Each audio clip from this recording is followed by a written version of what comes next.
الهوية السورية عربية أم مستعربة؟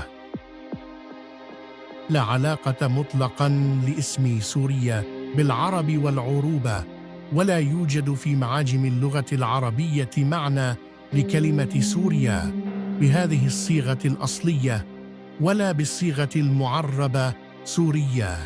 سورية ينظر إليها على هذا النحو: كأنما هي خليط من الكنعانيين والأكاديين والكلدانيين والآشوريين والآراميين والحثيين والميتانيين.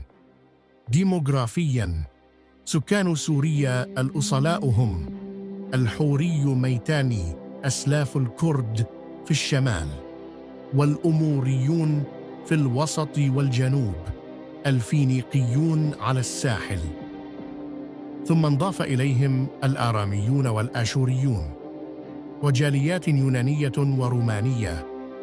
وقبل الإسلام كان وجود العرب البدو في سوريا يقتصر على البادية وبعض المناطق الداخلية المتاخمة للبادية، وكانوا يقيمون في بعض المواسم مخيمات لهم على ضواحي المدن للبيع والشراء. دكتور سوزدار ميدي. إعداد سردار رامان.